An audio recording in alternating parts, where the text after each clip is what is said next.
Hello everyone, कैसे हो आप सब। आज का ये वीडियो स्पेशली उन सभी कस्टमर्स के लिए हैं जो कि LIC की पॉलिसी में इंटरेस्टेड हैं या फिर LIC की पॉलिसी लेना चाहते हैं। आज मैं उन सभी कस्टमर्स से, उन सभी प्रोस्पेक्ट कस्टमर्स से कुछ पूछना चाहूँगा। मेरे कुछ क्वेश्चंस होंगे जो कि मैं उनसे पूछूंगा। आई होप कि ये वीडियो आप सभी कस्टमर्स एंड सारे इंश्योरेंस एडवाइज़र्स के लिए भी फ़ायदेमंद साबित हो। आप सभी इंश्योरेंस एडवाइज़र्स से मेरी रिक्वेस्ट है कि ये वीडियो आप सभी अपने प्रोस्पेक्ट कस्टमर्स को भी भेजें, राइट। और अगर आप कस्टमर हैं मेरे जो क्वेश्चंस हैं आपसे आशा करूंगा कि उन क्वेश्चंस का आप आंसर दें और समझें कि ये क्वेश्चंस मैं आपसे क्यों पूछ रहा हूँ। दोस्तों, मेरा नाम है दीपक कुमार प्रसाद और मैं LIC ऑफ इंडिया में इंश्योरेंस एडवाइज़र हूँ। ये जो स्लाइड है ये मुझे किसी फ्रेंड ने मुझे भेजा है एंड आई होप ये NVM की टीम ने शायद क्रिएट किया है। Thank you so much NVM team इतने सुंदर स्लाइड्स को बनाने के लिए। जितने भी हमारे LIC के कस्टमर्स हैं जो LIC की पॉलिसी में इंटरेस्टेड हैं, सबसे पहले तो मैं उन सबको कॉन्ग्रेचुलेशंस कहना चाहूँगा बिकॉज़ उन्होंने एक बहुत अच्छी संस्था को चुना है, एक गवर्नमेंट की ऑर्गेनाइजेशन को चुना है जो कि उनके पैसे का 100% सिक्योर रखेगी। आप सबको पता होना चाहिए कि LIC ही एक ऐसी कंपनी है जो अंडर सेक्शन 37 के अंतर्गत आपके जितने भी अमाउंट है, यानी जो आपका सम एश्योर्ड है प्लस जो आप पे बोनस बनता है उसमें हर साल, वो पैसे आपके 100% सुरक्षित है, चाहे वो कितना भी हो। बैंक के जैसे नहीं होता कि सिर्फ 5 लाख तक सुरक्षित है, वो भी अभी रिवाइज हुआ है, पहले सिर्फ 1 लाख तक सुरक्षित था। चलिए बढ़ते हैं मैं आपसे जो क्वेश्चंस मुझे पूछने हैं उन क्वेश्चंस की तरफ। एंड आप सबसे रिक्वेस्ट है कि वीडियो को अंत तक देखिए बिकॉज़ अंत में मैं आपको कुछ इंपॉर्टेंट जानकारी देने दूंगा जो कि आप सबके लिए, चाहे अगर आप इंश्योरेंस एडवाइज़र हैं और कस्टमर हैं, दोनों के लिए ही यूज़फुल होगा। अदरवाइज़ आप बहुत बड़ी मुसीबत में भी फंस सकते हैं। शुरू करते हैं। इसमें मेरा पहला क्वेश्चन है आप सभी कस्टमर्स से कि आप कभी भी किसी डॉक्टर के पास जाते हैं इन केस ऑफ इमरजेंसी या फिर कुछ भी आपको अगर प्रॉब्लम है, तो आपने जाके कभी उनसे पूछा है कि सर आपको कितनी इनकम आएंगी इस ऑपरेशन से? सच्ची बताना आप लोग, आप अपने लिए या फिर अपनी फैमिली मेम्बर या किसी रिलेटिव के साथ अगर हॉस्पिटल गए हैं तो कभी आपने उनसे पूछा है? इतना मैं श्योर हूँ कि किसी ने नहीं पूछा होगा। अब बढ़ते हैं अगले क्वेश्चन पे। ये क्वेश्चन है कि जब भी हम हॉस्पिटल जाते हैं तो डॉक्टर्स हमें बहुत सारे टेस्ट लिखते हैं और हम टेस्ट कराते भी हैं बिकॉज़ हमें नीड होती है, लेकिन कभी क्या हमने उस लैब जो टेस्ट करता है उससे पूछा है कि तुम्हें इससे कितनी इनकम मिलेगी या तुम्हें कितना मार्जिन इससे बचेगा? इसका भी जितना मुझे पता है एज अ सिटीज़न हम कभी नहीं पूछते। नेक्स्ट क्वेश्चन, जब भी हम किसी विवादों में फंसे होते हैं, कोई लीगल एक्शंस में फंसे होते हैं, हम जाते हैं वकील के पास, लॉयर के पास, ठीक है। वो जितनी रकम मांगता है वो हम देने को तैयार होते हैं, सिर्फ हम चाहते हैं कि वो हमें बचा ले। लेकिन क्या हमने कभी उनसे पूछा है कि सर आपकी इनकम कितनी होती है इनसे, आप कितना कमा लेते हैं? ये भी मैं 100% गारंटी से बोल सकता हूँ आप में से कोई भी नहीं पूछता। नेक्स्ट क्वेश्चन, जब आप कार ख़रीदने जाते हैं या फिर आपके रिलेटिव या फ्रेंड, आप उनसे भी पूछ सकते हैं कि जब वो सेल शोरूम पे जाते हैं मारुति कार के, वहाँ पे सेल्स रिप्रेजेंटेटिव होते हैं, वो उनको कार्स के बारे में दिखाते हैं, उनकी बेनिफिट्स बताते हैं, आपको कार पसंद भी आती है और आप ख़रीद लेते हैं। बट क्या कभी आपने उस सेल्स रिप्रेजेंटेटिव से पूछा है कि उसे कितना कमीशन मिलता है या फिर इस गाड़ी को बेचने में उसे कितना प्रॉफिट मिलता है? आपने कभी नहीं पूछा होगा, इसकी मैं श्योरिटी लेता हूँ। ओके, नेक्स्ट क्वेश्चन है कि जब हम नाई के पास जाते हैं, हर कोई जाता होगा, जब हम बाल कटाने जाते हैं, दाढ़ी बनाने जाते हैं, शेविंग करवाने जाते हैं, जो भी उनका रेट लिस्ट होता है उसके अकॉर्डिंग हम पे करते हैं, ठीक है। जो सैलून में काम करते हैं एम्प्लॉई, वो उससे हम क्या कभी पूछते हैं कि तुम्हें कितनी इनकम मिलती है इससे जो आप हेयर कटिंग करते हो? आप नहीं पूछते होंगे। आप जाते हैं मेडिकल शॉप पे, हर कोई जाता है, इवन मैं भी जाता हूँ। आप जाके बोलते हो कि मुझे बुखार है, सर्दी खांसी है, दवाई दे दो। वो आपको 2-3 टैबलेट्स और कैप्सूल्स दे देता है और बोलता है 50 रुपये दे दो। क्या आपने उससे कभी पूछा है कि इस 50 रुपये में उसे कितना प्रॉफिट होगा? कभी नहीं पूछा होगा सर आपने। आपसे ही बोल रहा हूँ मैं। नेक्स्ट, हम ओला बुक करते हैं, उबर बुक करते हैं, या फिर कोई और ऐप से कार अगर हम बुक करते हैं राइड के लिए, ठीक है, हमारा जितना फेयर आता है जो ऐप पे शो करता है हम पे कर देते हैं, राइट? कभी हमने उस ड्राइवर से पूछा है कि सर आपको कितनी इंसेंटिव मिलती है या कितना इनकम मिलता है इससे? बिल्कुल नहीं, कभी नहीं पूछते सर हम। ट्यूशन, अपने बच्चों की सभी को फ़िक्र होती है, हम अच्छे स्कूल में एडमिशन दिलाते हैं, ट्यूशन्स भी अच्छी लगाते हैं। कभी उस ट्यूशन टीचर से पूछा है कि आपकी इनकम कितनी हो जाती है? हम कभी नहीं पूछते सर। वो जितना हमसे मंथली चार्जेस मांगता है हम उसे दे देते हैं।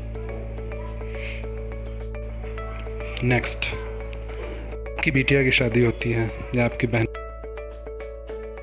की शादी हो रही है, ब्राइडल मेकअप के लिए हर कोई जाता है, ये एक शादियों का हिस्सा होता है। और आप सबको पता होगा इस टाइम पे चार्जेस कितने ज़्यादा हमें पे करने पड़ते हैं ब्राइडल मेकअप के लिए। जो मेकअप आर्टिस्ट होती है उससे हमने कभी पूछा है कि आपको कितना बचता है इसमें, आपको कितना प्रॉफिट मिलता है, आपको कितना इनकम होता है? हम कभी नहीं पूछते हैं। बस जो उनके चार्जेस होते हैं वो हम पे करते हैं या फिर थोड़ा बहुत कम करा लेते हैं, बट हम उनसे कभी पूछते नहीं हैं। नेक्स्ट, मूवी देखने का हर किसी को शौक़ होता है। हम अच्छे से अच्छे सिनेमा हॉल्स में जाते हैं, टिकट्स लेते हैं, राइट?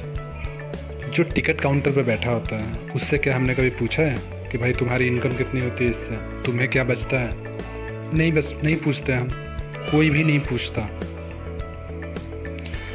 नेक्स्ट क्वेश्चन है कि हम सुपर मार्केट्स में जाते हैं, जो ये बिग बाज़ार स्टोर्स होते हैं या फिर रिलायंस फ्रेश हो गया, वहाँ से जाके हम हर महीने अपने घर के जो ग्रॉसरीज हैं, आइटम्स, फूड प्रोडक्ट्स खरीद के लेके आते हैं। हर महीने का हमारा एक बजट होता है। हम जो काउंटर पर होता है जिससे हम बिलिंग कराते हैं उससे कभी पूछते हैं कि भाई हमारे मंथली बजट में से आपको कितना मिलता है या आप कितना कमा लेते हो? बिल्कुल नहीं पूछते हैं, और आप में से भी कोई नहीं पूछता होगा, राइट? अब नेक्स्ट क्वेश्चन पे चलते हैं। हम जाते हैं नॉन वेज यानी चिकन खरीदने या फिर मीट खरीदने, एंड आई एम श्योर वहाँ पे भी उस चिकन या मीट वाले से सिर्फ हर कोई भाव पूछता है कि सर कैसे किलो दे रहे हो या फिर चिकन कैसे है। कोई ये नहीं पूछता होगा कि इसमें आपको कितना बचता है, राइट? आप सभी एग्री करेंगे इससे। सब्जी वाले जो कि कॉमन है हमारी सोसाइटी में या फिर हम हमारी गलियों में या फिर हम सब्जी मंडी खुद जाते हैं, जो ज़रूरत होती है लिस्ट हम लेके जाते हैं और भाव पूछ के उनसे ख़रीद लेते हैं। लेकिन क्या हम उनसे कभी पूछते हैं कि आपको कितना इसमें से बचता है, आपको कितना प्रॉफिट होता है? मुझे तो खैर याद नहीं पर्सनली कि मैंने कभी पूछा हो, और इतना मैं श्योर हूँ कि आप में से भी किसी ने नहीं पूछा होगा।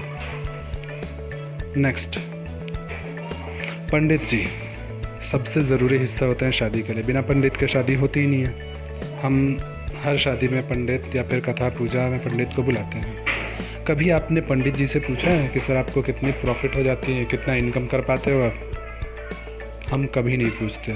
जो उनका दक्षिणा होता है वो हम उन्हें दे देते हैं श्रद्धापूर्वक, और उनको सत्कार के साथ भेज देते हैं। नेक्स्ट क्वेश्चन, किसी के घर में डेथ होती है, राइट? हर किसी के घर में डेथ होती है, बिकॉज़ डेथ होना एक फिक्स है। हर किसी की डेथ, जो ज़िंदा हुआ है वो मरेगा। बट जब उन्हें जलाने जाते हैं हम, वहाँ पे जो क्रियाकर्म करता है उससे कभी पूछते हैं कि उसे कितनी इनकम हो जाती है? इतना तो मैं श्योर हूँ कि ये कोई करता ही नहीं होगा, बिल्कुल भी नहीं करता होगा। रेस्टोरेंट जाते हैं हम, वहाँ पे जो वेटर्स होते हैं वो हमारे लिए मेन्यू लेके आते हैं, हम उन्हें ऑर्डर देते हैं, वो हमारे लिए सर्व करते हैं, हम खा के बिल पे कर चले जाते हैं। क्या हम कभी रुक के पूछते हैं उस वेटर से क्या आप कितना अर्न कर लेते हो इससे, आपको कितने इनकम मिलती है? बिल्कुल भी नहीं, आप भी नहीं पूछते होंगे। Next, play school. हमारे छोटे जो बच्चे होते हैं 2 साल के, 1 साल के, हम सभी उन्हें प्ले स्कूल में डालते हैं। प्ले स्कूल की जो फ़ी होती है वो आराम से हम पे करते हैं। बट जो प्ले स्कूल में जो लेडी होती है, जो टेक केयर होती है, केयर टेकर होती है, उनसे हम कभी पूछते हैं कि आपकी इनकम कितनी होती है, आप कितना कमा लेते हो इससे? कभी नहीं पूछते सर, और आप भी नहीं पूछते। आई नो आप लोगों को ये बोरिंग लग रहा होगा क्वेश्चंस, बट ये कॉमन क्वेश्चंस हैं, राइट? और आप सभी कस्टमर्स से मैं इसलिए पूछ रहा हूँ बिकॉज़ आप सब ये चीज़ें फेस करते हैं और सबसे मुझे आंसर चाहिए। और मैं पूछ भी इसलिए रहा हूँ क्योंकि मुझे सबका आंसर ही पता है, क्योंकि इनमें से किसी भी क्वेश्चन का आंसर उनका हाँ नहीं होगा, राइट? हम अपने घर की डिज़ाइन बनवाने जाते हैं, जो आर्किटेक्ट होता है उससे अच्छे से अच्छा हम रकम देते हैं डिज़ाइनिंग के लिए, बट उससे कभी नहीं पूछते कि उसकी इनकम कितनी है। हम अकाउंटेंट के पास जाते हैं बट उससे भी नहीं पूछते हैं। हम जाते हैं ज्योतिषी के पास कुछ प्रेडिक्शंस करवाने, उसकी फ़ी पे करते हैं, बट उससे भी नहीं पूछते कि कितना वो इनकम करता है, उसको क्या बचता है। अपनी बाइक की सर्विसिंग करानी हो या कार की सर्विसिंग करानी हो, हम सर्विस चार्जेस पे करते हैं, बट उस मैकेनिक से कभी नहीं पूछते कि वो कितना अर्न करता है, उसे कितना मिलता है इस चीज़ से। जो हमारे हार्डवेयर इंजीनियर्स हैं, नेटवर्क इंजीनियर्स हैं, हमारे लैपटॉप में, हार्डवेयर में कुछ भी ख़राबी आती है, उनको हम चार्जेस पे करते हैं, बट उनसे हम ये कभी नहीं पूछते कि उनको क्या मिलता है। ऐसे ही अगर हम किसी बैंक में जाते हैं लोन के लिए अप्लाई करना, बैंक वाले से हम कभी नहीं पूछते कि इस लोन पे आपको कितना अर्निंग हो रही है, आपको कितना कमीशन मिल रहा है, राइट? सही कह रहा हूँ ना मैं? हमारे घर में जो आते हैं काम करने वाले, जो घर पे पेंटिंग करते हैं या सफाई करते हैं, उन्हें हम उनकी मज़दूरी पे कर देते हैं, बट उनसे उनकी इनकम कभी नहीं पूछते हैं। एयर होस्टेस जो फ़्लाइट में हमें सर्व करती है खाना, राइट? स्माइल करती है हर चीज़ों पे, पानी आपको चाहिए पानी ला के देती है, हम उनसे कभी पूछते हैं क्या कि उन्हें क्या मिलता है इससे, उनकी इनकम कितनी होती है, या इस ट्रिप से उनको क्या मिलता है? कभी नहीं पूछते हैं। ऑटो ड्राइवर से हम उनसे नहीं पूछते, उनकी जो भी किराया होता है वो पे कर देते हैं हम।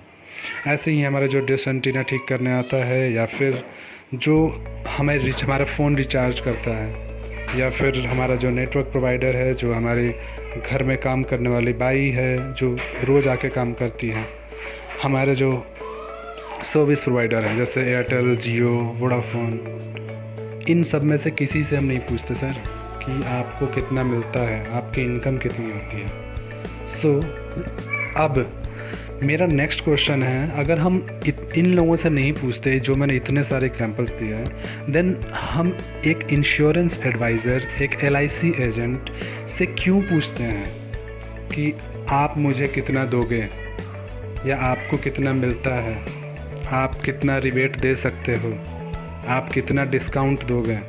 क्यों? जो मैंने अभी क्वेश्चंस पूछे, उन सारे क्वेश्चंस पूछने का मकसद मेरा यही था, लास्ट क्वेश्चन, कि यहाँ पे आप उस LIC एजेंट से क्यों पूछते हैं सर कि आप मुझे कितना दोगे, कितना रिबेट मिलेगा मुझे, या कितना आपको कमीशन मिल जाता है इस चीज़ पे? सर ये तो गलत है ना। अगर आप बाकियों से नहीं पूछते तो एक LIC इंश्योरेंस एडवाइज़र से क्यों पूछ रहे हैं? वो भी तो अपनी जॉब ही कर रहा है ना, वो भी एक फुल टाइम जॉब कर रहा है सर। आपको भले ही पार्ट टाइम लग रहा होगा, उसी इनकम से, उसी कमीशन से उसका घर चल रहा है, उसके भी बाल बच्चे पढ़ रहे हैं, उसकी भी रोज़ी रोटी चल रही है, राइट? एक इंश्योरेंस एडवाइज़र का काम क्या होता है? उसका जो कोर जॉब होता है ना, वो आपके फैमिली को प्रोटेक्ट करना होता है। आप इंश्योरेंस इसलिए कराते हैं कि मेरे ना रहने पे कोई मेरी फैमिली को पूछने वाला हो, फाइनेंशियल प्रोटेक्शन देने वाला हो, इसीलिए आप लाइफ इंश्योरेंस सेलेक्ट करते हैं कि एक इंश्योरेंस एडवाइज़र जब मैं ना रहूँ तो जो मैंने पैसे जमा किए हैं उस पैसे से जो बीमा बना है वो मेरी फैमिली को ला के दें। सो नेक्स्ट टाइम से आप ध्यान रखना कि जब भी आप किसी इंश्योरेंस एडवाइज़र के इनकम से अगर कुछ हिस्सा मांगते हैं, और हिस्सा का मतलब वही हुआ आपका जो आप डिस्काउंट मांगते हैं, रिबेट मांगते हैं, ये बोलते हैं कि अपने कमीशन में से कुछ दे दो। सो वो मांगना ही एक तरह से ब्राइब हुआ, रिश्वत हुआ, ठीक है। सो नेक्स्ट टाइम से आप प्लीज़ सोचिए एक बार मांगने से पहले कि क्या आप रिश्वत लेना चाहते हैं अपनी फैमिली की सिक्योरिटी के बदले। आपको ये भी पता होना चाहिए सर कि ये जो आप कमीशन मांगते हैं ना एडवाइज़र्स से, जो इंश्योरेंस एडवाइज़र होता है या जो एडवाइज़र्स कमीशन देते हैं, इन दोनों ही केसेस में ये पनिशेबल ऑफेंस है, ये दंडनीय अपराध है under section 41 of insurance act 1938, यानी इस पे सज़ा भी हो सकती है। ये रहे जो लॉज हैं इंश्योरेंस लॉ अमेंडमेंट एक्ट के थ्रू। इसमें क्लियरली लिखा है, जो आप लास्ट प्रोविज़न देख सकते हैं कि there shall be a penalty which में एक्सटेंड टू 1 लाख रुपीज़। इसमें अगर आपने किसी इंश्योरेंस एडवाइज़र से रिश्वत मांगी या फिर किसी इंश्योरेंस एडवाइज़र ने खुद से ही रिश्वत दी, इन केस अगर कोई गिल्टी पाया जाता है तो 1 लाख रुपए तक का जुर्माना लग सकता है। सो क्यों सर आप खुद के ऊपर क्वेश्चन करना चाहते हैं या फिर उस LIC एजेंट की लाइफ ख़राब करना चाहते हैं? वो अपना काम कर रहा है ना सर, उसको अपना काम करने दीजिए। और उसका काम भी क्या है? आपकी फैमिली की सुरक्षा सर। सो आप दोनों मिल के काम करिए, राइट। आप अपनी हिस्से का पैसा कमाइए, LIC एडवाइज़र को अपने हिस्से का पैसा कमाने दीजिए। सो जैसे कि आप देख सकते हैं, एनी अमाउंट ऑफ डिस्काउंट यानी कि rebate you ask will end up with lack of income and discourage the agent to continue agency career. So यहाँ पे ये बोल रहा है कि जो भी आप इंश्योरेंस एडवाइज़र से रिबेट मांगते हैं, उससे क्या होगा? उससे LIC एजेंट का जो इनकम है उसमें कमी आएगी। वो जो बंदा इंश्योरेंस एडवाइज़र है वो डीमोटिवेट होगा, डिस्करेज होगा, उसकी हिम्मत टूटेगी। और उससे क्या होगा? उससे जो आपका सर्विसेज होता है ना पॉलिसी को लेके, उस पर इम्पैक्ट पड़ेगा। आपको कभी क्लेम करना हो या फिर नॉमिनी चेंज करना हो या फिर कुछ भी हो, तो उसमें भी डिले होगा, बिकॉज वो खुद ही बंदा जो इंश्योरेंस एडवाइज़र है वो डिस्करेज रहेगा, डीमोटिवेट रहेगा। सो इन सब से बचिए, बिकॉज अगर आप अपनी फैमिली की सुरक्षा के लिए कर रहे हैं तो एक इंश्योरेंस एडवाइज़र खुश होना चाहिए, इतना एफिशिएंट होना चाहिए कि वो सारा काम छोड़ के आपको सर्विसिंग में लग जाए। अब आपके लिए एज अ कस्टमर मैं सजेस्ट करूँगा कि उस इंश्योरेंस एडवाइज़र के इनकम से हिस्से मांगने के बजाय आप इन चीज़ों पे ध्यान दें। जैसे कि आप इस इंश्योरेंस एडवाइज़र से बोलें कि आप मेरे फाइनेंशियल नीड को एनालाइज़ करो। ये आप डिमांड कर सकते हैं सर, आप मेरी फाइनेंशियल नीड्स को एनालाइज़ करो, मेरे लिए सूटेबल प्लान बताओ जो कि मेरे नीड्स से मैच करे। मुझे दोनों ही पक्ष दिखाओ, वाइट एंड ब्लैक, मतलब पॉजिटिव क्या है, नेगेटिव क्या है इस प्लान का। मेरी जो करेक्ट एंड कंप्लीट इन्फॉर्मेशन है वही आप फॉर्म में फिल करो। ये आप इंश्योरेंस एडवाइज़र से डिमांड कर सकते हैं। और ये डिमांड आप इसलिए करेंगे क्योंकि आपके ना रहने के बाद आपकी फैमिली को कोई दिक्कत ना है। जो भी मेडिकल प्रोसीजर्स हैं उसके आप, जैसे कई लोग होते हैं ना मेडिकल टेस्ट से घबराते हैं और फर्जी कुछ भी डलवा देते हैं। नहीं सर, आप मेडिकल टेस्ट जहाँ पे रिक्वायर्ड हो करवाइए। पॉलिसी को टाइम पे कंप्लीट करने के लिए आप डिमांड कर सकते हो। पॉलिसी बॉन्ड को लेने के लिए आप डिमांड कर सकते हो इंश्योरेंस एडवाइज़र से। पॉलिसी रिन्यूअल के लिए आप इंश्योरेंस एडवाइज़र से कांटेक्ट कर सकते हो। अगर आपको लोन चाहिए, मैच्योरिटी चाहिए, सर्वाइवल बोनस, डेथ क्लेम, सो इन सब चीज़ों के लिए आप डिमांड करें इंश्योरेंस एडवाइज़र से, ना कि रिश्वत के लिए, उसके इनकम से हिस्सा लेने के लिए, राइट। अगर आप हेल्प करेंगे इंश्योरेंस एडवाइज़र का तो वो आपको बेटर हेल्प करेगा, right sir. So I hope कि ये वीडियो, ये स्लाइड्स, ये इन्फॉर्मेशन आप सभी को पसंद आई होंगी। अगर आप कस्टमर हैं तो आई होप कि आप समझ चुके होंगे कि कमीशन किसी इंश्योरेंस एडवाइज़र से मांगना बहुत ही गलत बात है। और अगर आप इंश्योरेंस एडवाइज़र है तो आप इस वीडियो को शेयर करिए अभी सारे कस्टमर्स को। और अगर आप इन कमीशन खुद से देते हैं तो प्लीज़ आप भी सावधान हो जाइए, because this is punishable offence. Thank you so much guys.